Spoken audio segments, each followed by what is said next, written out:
Sección 2. Conceptos y principios fundamentales.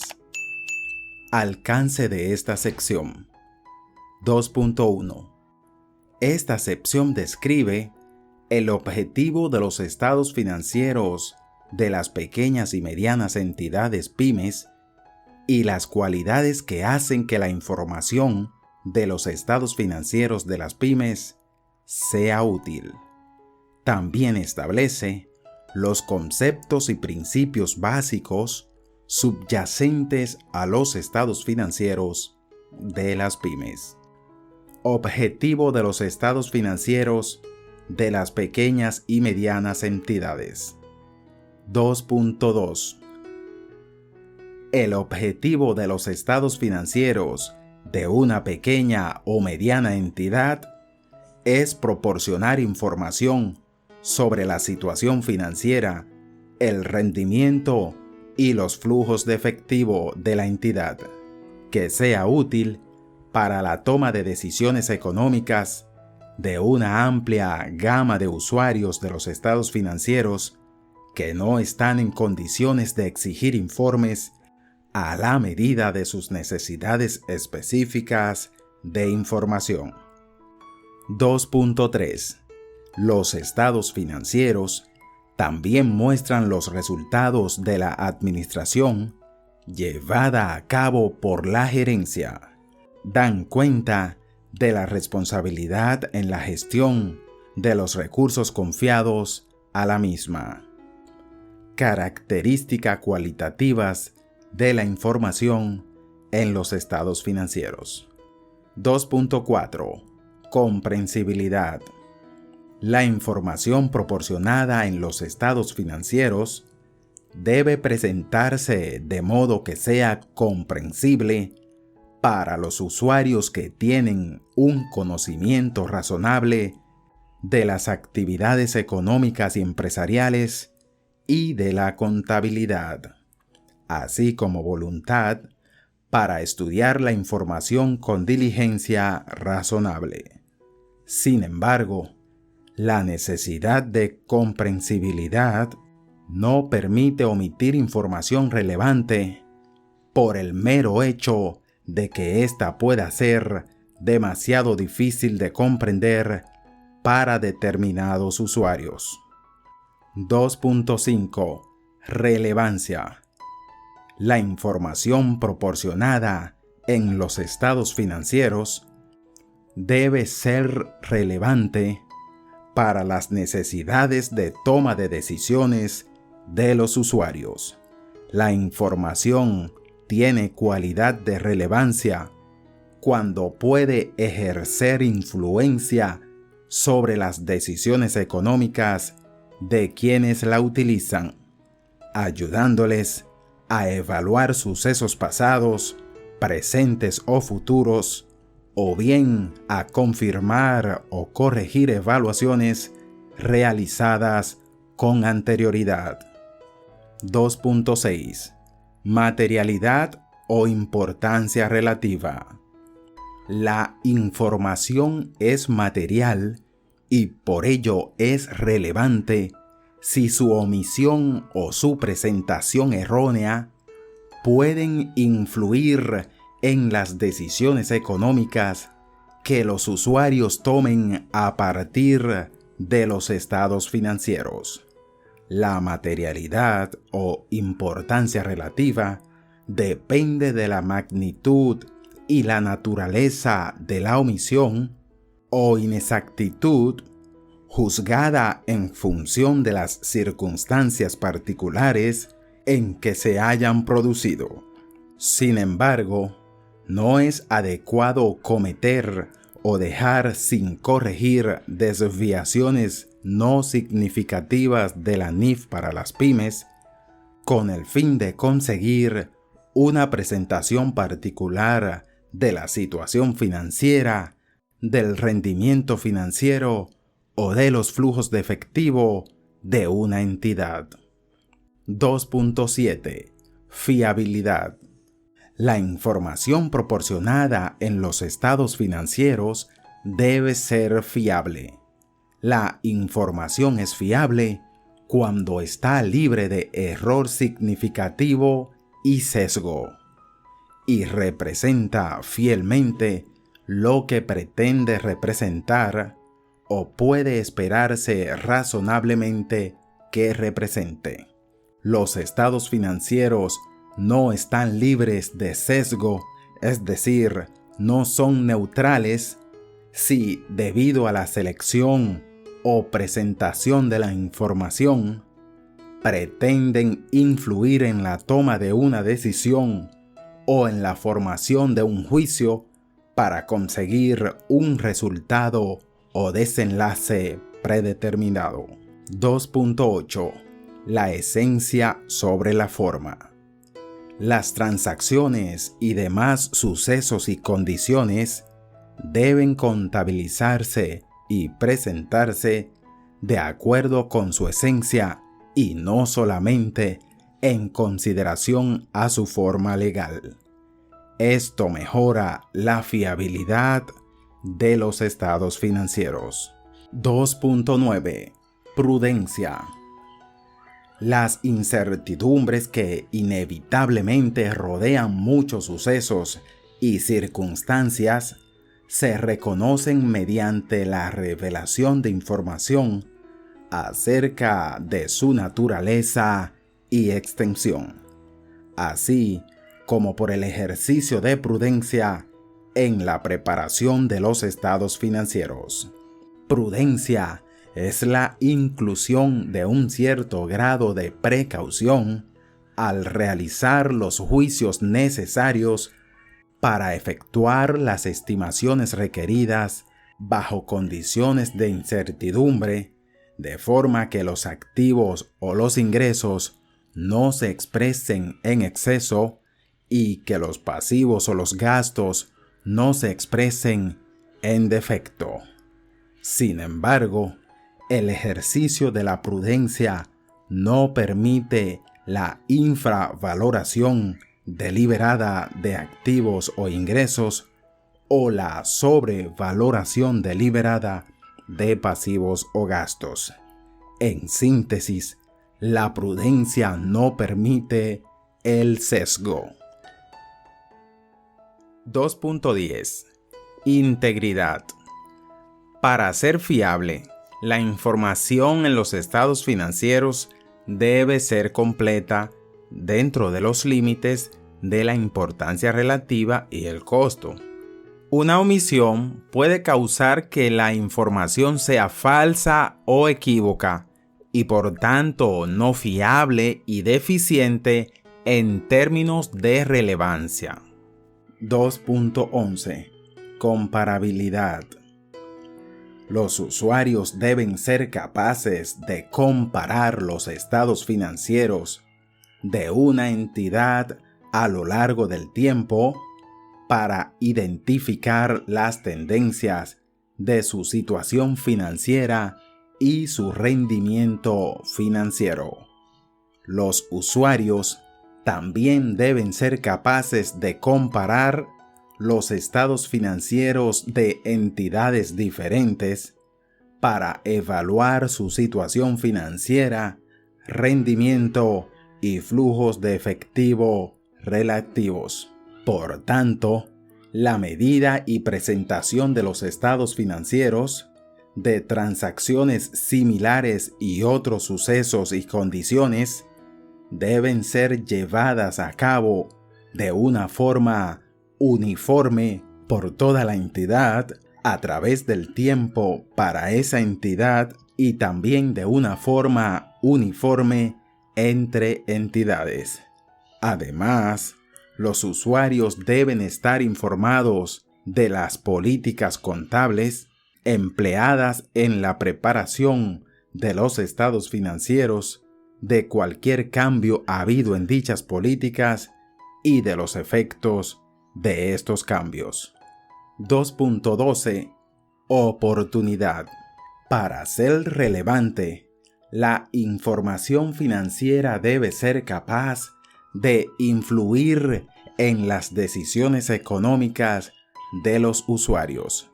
La oportunidad implica proporcionar información dentro del período de tiempo para la decisión. Si hay un retraso indebido en la presentación de la información, esta puede perder su relevancia.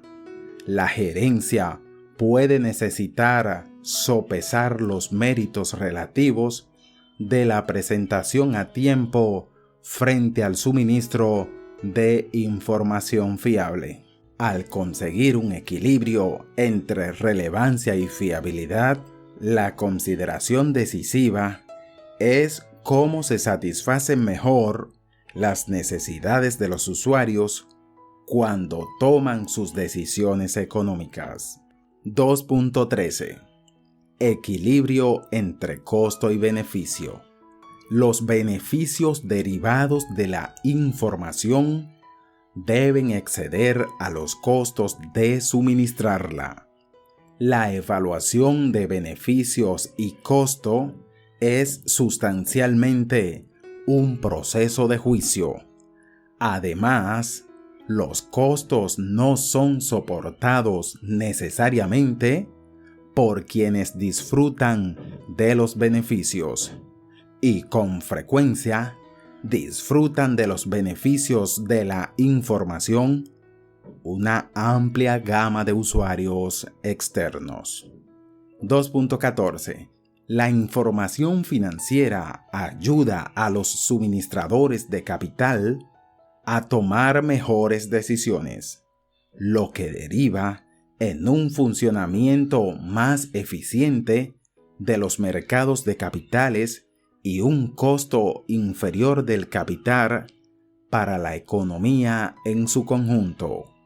Las entidades individuales también disfrutan de beneficios, entre los que se incluyen un mejor acceso a los mercados de capitales, un efecto favorable sobre las relaciones públicas y posiblemente un costo inferior del capital. Entre los beneficios también pueden incluirse mejores decisiones de la gerencia, porque la información financiera que se usa de forma interna a menudo se basa, por lo menos en parte, en la información financiera preparada con propósito de información general. A menudo se basa, por lo menos en parte, en la información financiera preparada con propósito de información general. 2.14a. Esfuerzo y costo desproporcionado. Se especifica una exención por esfuerzo o costo desproporcionado para algunos requerimientos de esta norma. Esta exención no se usará para otros requerimientos de esta norma. 2.14b. La consideración de si la obtención o determinación de la información necesaria para cumplir con un requerimiento involucraría esfuerzo o costo desproporcionado depende de las circunstancias específicas de la entidad y del juicio de la gerencia de los costos y beneficios de la aplicación de ese requerimiento. Este juicio requiere la consideración de la forma en que puedan verse afectadas las decisiones económicas de los que esperan usar los estados financieros por no disponer de esa información. La aplicación de un requerimiento involucraría esfuerzo o costo desproporcionado por parte de una pyme si el incremento de costo, por ejemplo, honorarios de tasadores, o esfuerzo adicional, por ejemplo, esfuerzos de los empleados, superan sustancialmente los beneficios que recibirían de tener esa información quienes esperan usar los estados financieros de las pymes. Una evaluación del esfuerzo o costo desproporcionado por parte de una pyme de acuerdo con esta norma, constituiría habitualmente un obstáculo menor que una evaluación del esfuerzo o costo desproporcionado por parte de una entidad con obligación pública de rendir cuentas, porque las pymes no rinden cuentas a terceros que actúen en el mercado. 2.14c. La evaluación de si un requerimiento involucraría esfuerzo o costo desproporcionado en el reconocimiento inicial en los estados financieros, por ejemplo en la fecha de la transacción, debe basarse en información sobre los costos y beneficios del requerimiento en el momento del reconocimiento inicial. Si la exención por el esfuerzo o costo desproporcionado también se aplica a mediciones posteriores al reconocimiento inicial, por ejemplo, la medición posterior de una partida, deberá realizarse una nueva evaluación del esfuerzo o costo desproporcionado en esa fecha posterior, sobre la base de la información disponible en dicha fecha. 2.14d. Excepto por la exención por esfuerzo o costo desproporcionado del párrafo 19.15, que está cubierta por los requerimientos de información a revelar del párrafo 19.25, siempre que se use la exención por esfuerzo o costo desproporcionado, la entidad revelará ese hecho y las razones por las que la aplicación del requerimiento involucraría un esfuerzo o costo desproporcionado. Situación financiera. 2.15. La situación financiera de una entidad es la relación entre los activos, los pasivos y el patrimonio en una fecha concreta, tal como se presenta en el estado de situación financiera. Estos se definen como sigue. A. Un activo es un recurso controlado por la entidad como resultado de sucesos pasados, del que la entidad espera obtener en el futuro beneficios económicos. B. Un pasivo es una obligación presente de la entidad surgida a raíz de sucesos pasados, al vencimiento de la cual y para cancelarla, la entidad espera desprenderse de recursos que incorporan beneficios económicos. Y C. Patrimonio es la parte residual de los activos de la entidad una vez deducidos todos sus pasivos. 2.16.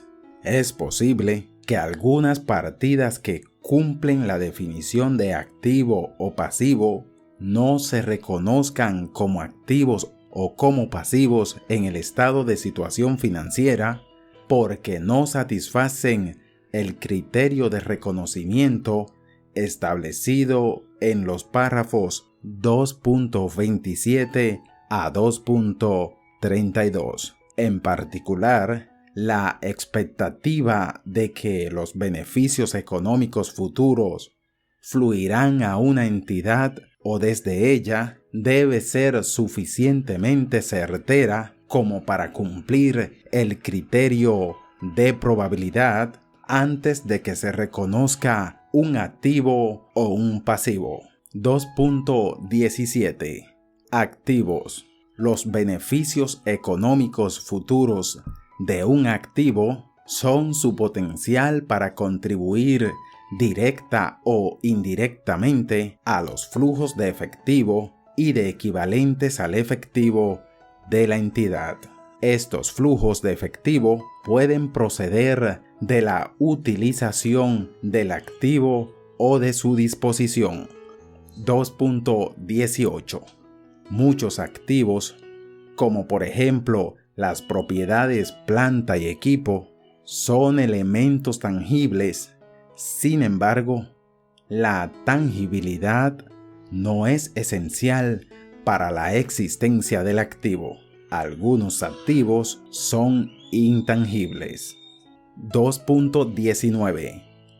Al determinar la existencia de un activo, el derecho de propiedad no es esencial. Así, por ejemplo, una propiedad mantenida en arrendamiento es un activo si la entidad controla los beneficios que se espera que fluyan de la propiedad.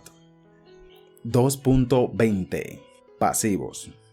Una característica esencial de un pasivo es que la entidad tiene una obligación presente de actuar de una forma determinada.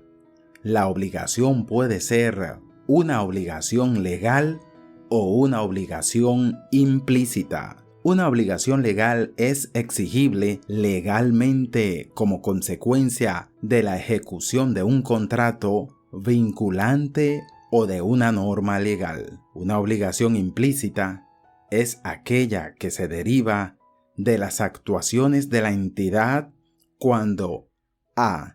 Debido a un patrón establecido de comportamiento en el pasado, a política de la entidad que son de dominio público o a una declaración actual suficientemente específica, la entidad haya puesto de manifiesto ante terceros que está dispuesta a aceptar cierto tipo de responsabilidades y b.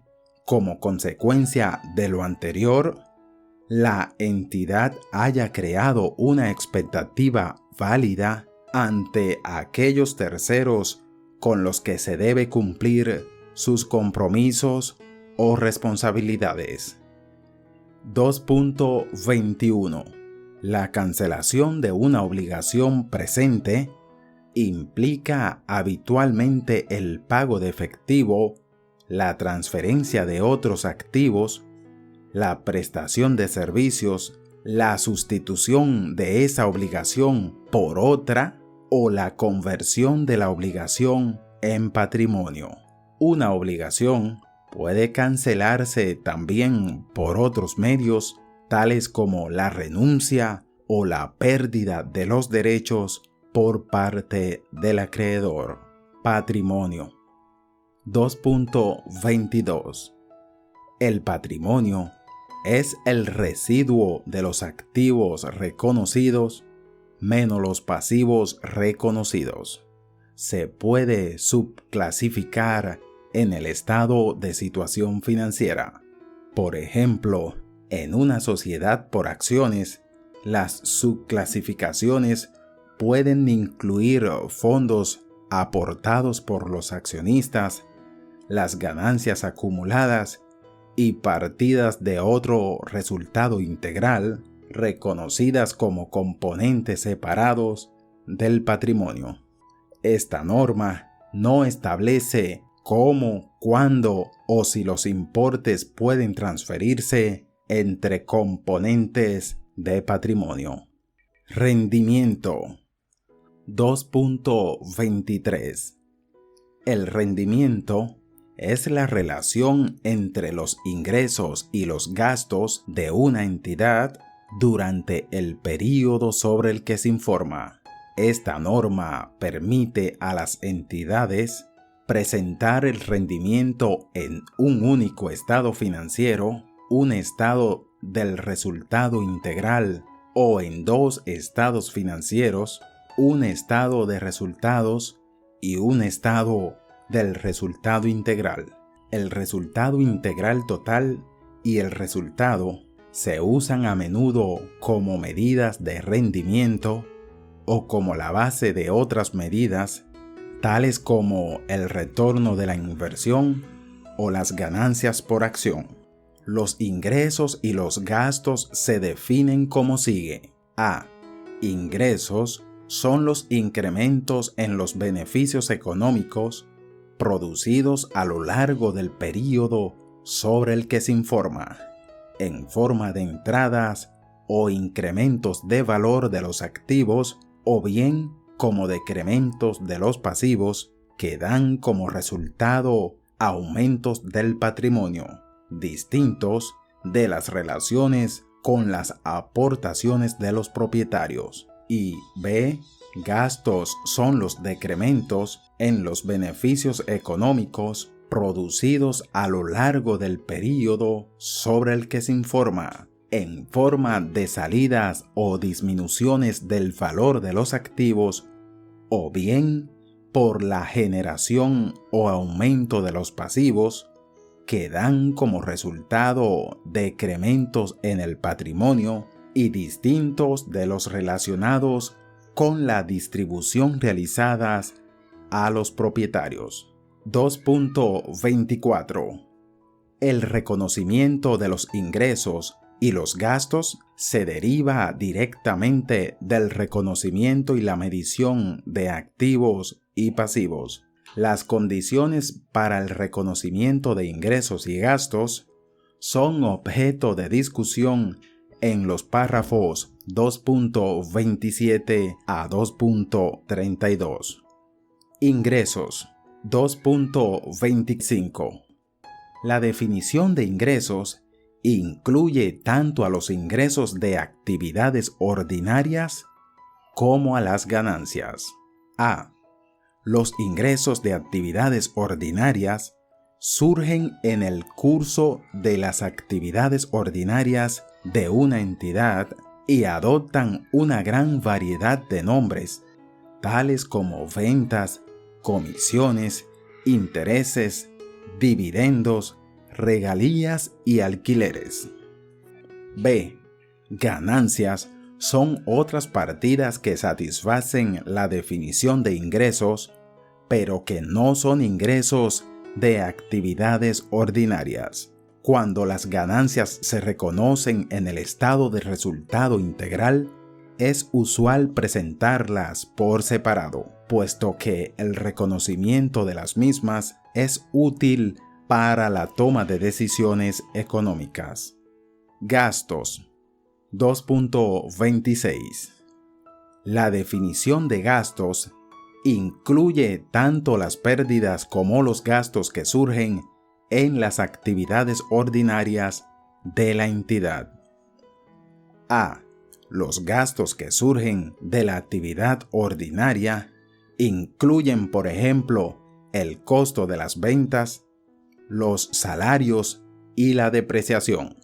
Usualmente toman la forma de una salida o disminución del valor de los activos, tales como efectivo y equivalentes al efectivo, inventarios o propiedades, planta y equipo. B. Las pérdidas son otras partidas que cumplen la definición de gastos y que pueden surgir en el curso de las actividades ordinarias de la entidad. Si las pérdidas se reconocen en el estado del resultado integral, habitualmente se presentan por separado, puesto que el conocimiento de las mismas es útil para la toma de decisiones económicas. Reconocimiento de activos, pasivos, ingresos y gastos. 2.27. Reconocimiento es el proceso de incorporación en los estados financieros de una partida que cumple la definición de un activo, pasivo, ingreso o gasto y que satisface los siguientes criterios. A. Es probable que cualquier beneficio económico futuro asociado con la partida llegue a o salga de la entidad, y B. Que la partida tenga un costo o valor que pueda ser medido con fiabilidad. 2.28. La falta de reconocimiento de una partida que satisface esos criterios no se rectifica mediante la revelación de las políticas contables seguidas, ni tampoco a través de notas u otro material explicativo. La probabilidad de obtener beneficios económicos futuros. 2.29. El concepto de probabilidad se utiliza en el primer criterio de reconocimiento con referencia al grado de incertidumbre con que los beneficios económicos futuros asociados al mismo llegarán a o saldrán de la entidad. La evaluación del grado de incertidumbre correspondiente al flujo de los beneficios futuros se realiza sobre la base de la evidencia relacionada con las condiciones al final del período sobre el que se informa que esté disponible cuando se preparan los estados financieros.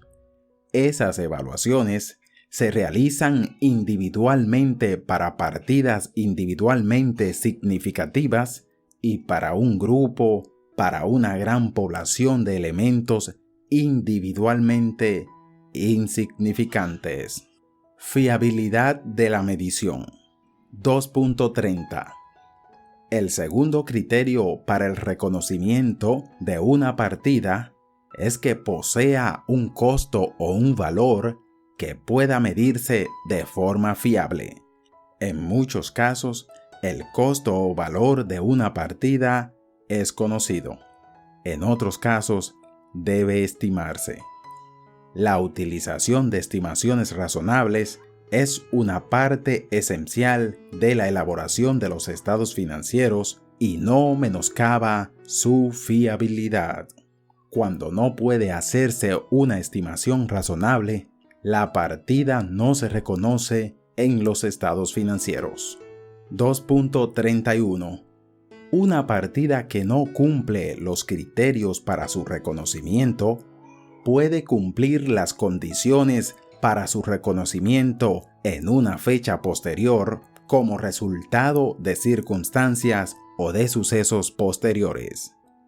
2.32. Una partida que no cumple los criterios para su reconocimiento puede, sin embargo, ser revelada a través de notas, material informativo o cuadros complementarios. Esto es apropiado cuando el conocimiento de tal partida se considere relevante por los usuarios de los estados financieros para la evaluación de la situación financiera, el rendimiento y los cambios en la situación financiera de una entidad. Medición de activos, pasivos, ingresos y gastos. 2.33. Medición es el proceso de determinación de los importes monetarios en los que una entidad mide los activos, pasivos, ingresos y gastos en sus estados financieros. La medición involucra la selección de una base de medición. Esta norma NIF especifica las bases de medición que una entidad utilizará para muchos tipos de activos, pasivos, ingresos y gastos. 2.34. Dos bases de medición habituales son el costo histórico y el valor razonable. A. Para los activos, el costo histórico es el importe de efectivo o equivalente al efectivo pagado o el valor razonable de la contraprestación entregada para adquirir el activo en el momento de su adquisición.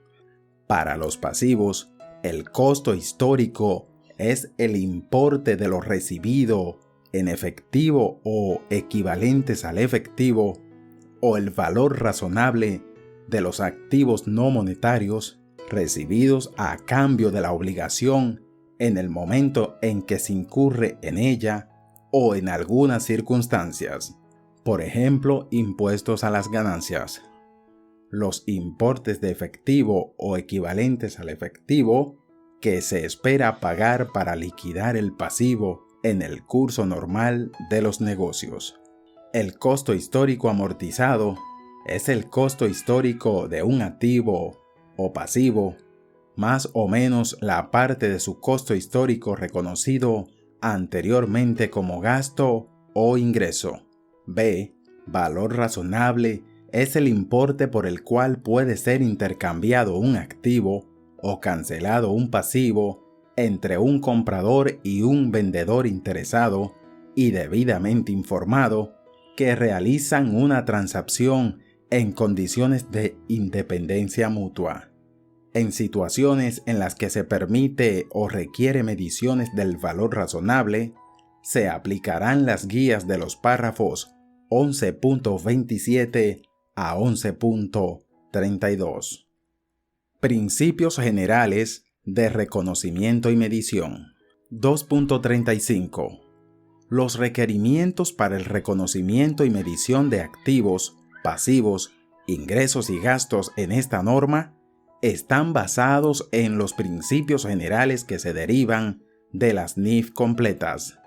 En ausencia de un requerimiento en esta norma que sea aplicable específicamente a una transacción o a otro suceso o condición, el párrafo 10.4 proporciona una guía para emitir un juicio y el párrafo 10.5 establece una jerarquía a seguir por una entidad al decidir sobre la política contable apropiada en esas circunstancias.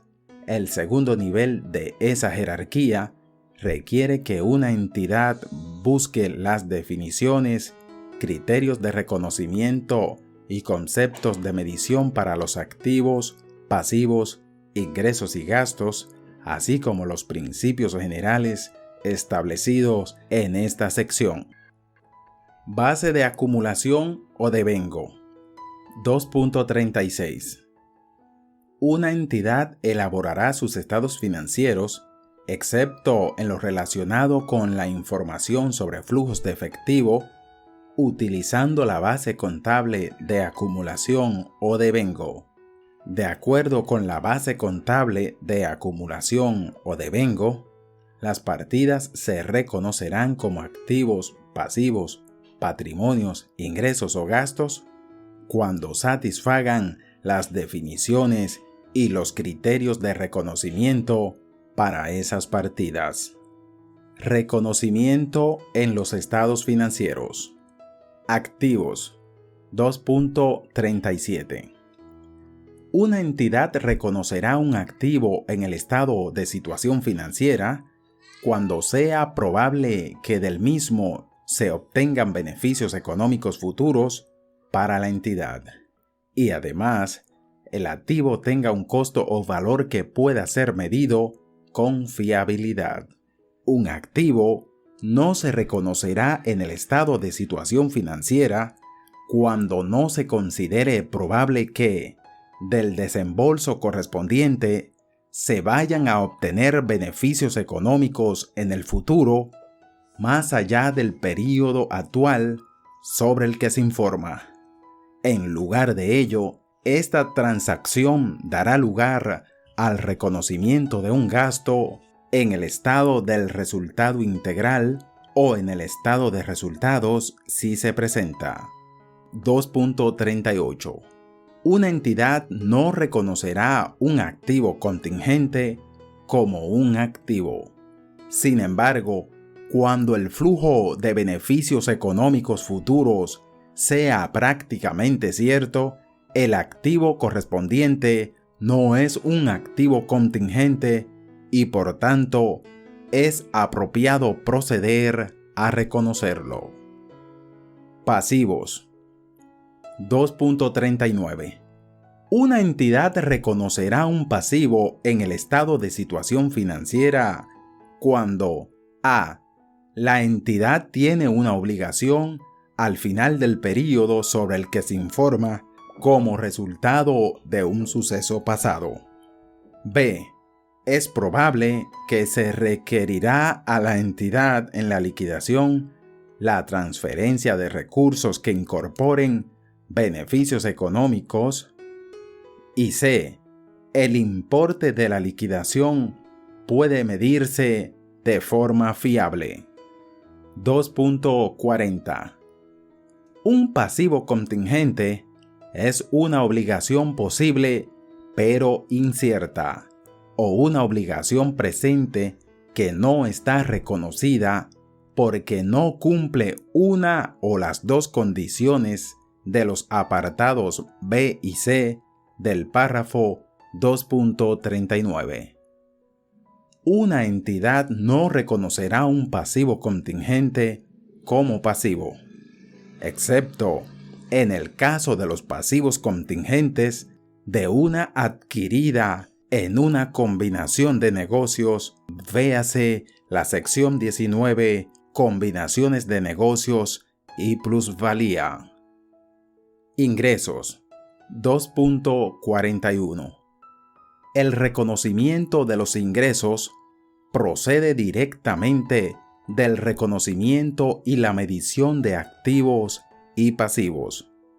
Una entidad reconocerá un ingreso en el estado del resultado integral o en el estado de resultados, si se presenta, cuando haya surgido un incremento en los beneficios económicos futuros relacionado con un incremento en un activo o un decremento en un pasivo que pueda medirse con fiabilidad. Gastos 2.42. El reconocimiento de los gastos procede directamente del reconocimiento y la medición de activos y pasivos. Una entidad reconocerá gastos en el estado del resultado integral o en el estado de resultados si se presenta, cuando haya surgido un decremento en los beneficios económicos futuros relacionado con un decremento en un activo o un incremento en un pasivo que pueda medirse con fiabilidad.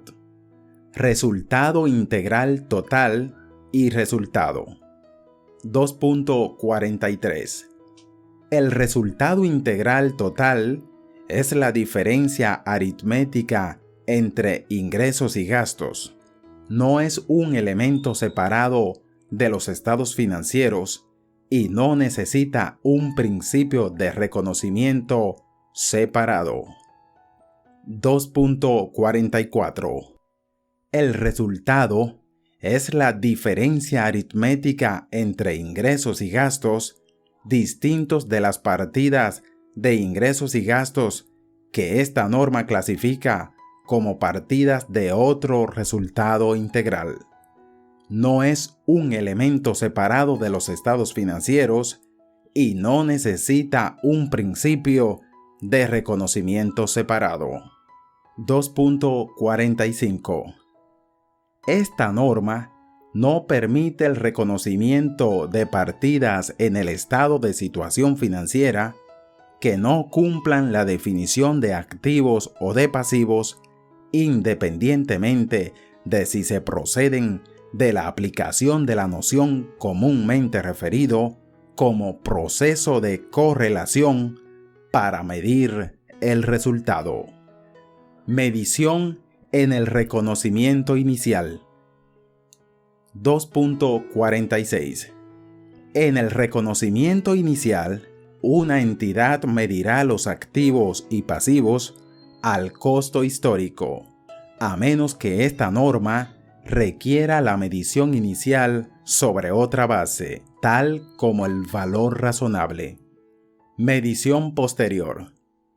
Activos financieros y pasivos financieros.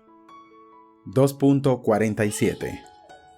Una entidad medirá los activos financieros básicos y los pasivos financieros básicos, según se definen en la sección 11, Instrumentos financieros básicos, al costo amortizado menos el deterioro del valor, excepto para las inversiones en acciones preferentes no convertibles y acciones ordinarias o acciones preferentes sin opción de venta que cotizan en bolsa o cuyo valor razonable se puede medir con fiabilidad.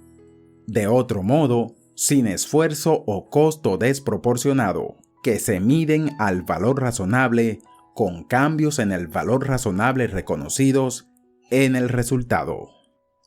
2.48. Una entidad generalmente medirá todos los demás activos financieros y pasivos financieros al valor razonable, con cambios en el valor razonable reconocidos en resultados, a menos que esta norma requiera o permita la medición conforme a otra base, tal como el costo o el costo amortizado. Activos no financieros. 2.49. La mayoría de los activos no financieros que una entidad reconoció inicialmente al costo histórico son medidas posteriormente sobre otras bases de medición. Por ejemplo, A. Una entidad medirá las propiedades planta y equipo al importe menor entre el costo menos cualquier depreciación y deterioro de valor acumulados y el importe recuperable, modelo del costo, o el menor del importe revaluado y el importe recuperable, modelo de revaluación. B. Una entidad medirá los inventarios al importe que sea menor entre el costo y el precio de venta, menos los costos de terminación y venta.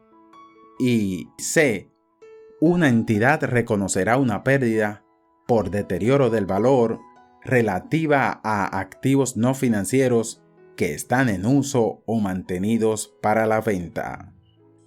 La medición de activos a esos importes menores pretende asegurar que un activo no se mida a un importe mayor que el que la entidad espera recuperar por la venta o por el uso de ese activo. 2.50. Esta norma permite o requiere una medición al valor razonable para los siguientes tipos de activos no financieros. A. Inversiones en asociadas y negocios conjuntos que una entidad mide al valor razonable. Véanse los párrafos 14.10 y 15.15 respectivamente. B. Propiedades de inversión que una entidad mide al valor razonable. Véase el párrafo 16.7. C. Activos agrícolas, activos biológicos y productos agrícolas en el punto de su cosecha o recolección que una entidad mide al valor razonable menos los costos estimados de venta. Véase el párrafo 34.2. Y D. Propiedades, planta y equipo que mide una entidad de acuerdo con el modelo de revaluación. Véase el párrafo 17.15b. Pasivos distintos de los pasivos financieros. 2.51. La mayoría de los pasivos distintos de los pasivos financieros se medirán por la mejor estimación del importe que se requeriría para liquidar la obligación en la fecha sobre la que se informa. Compensación. Y 2.52.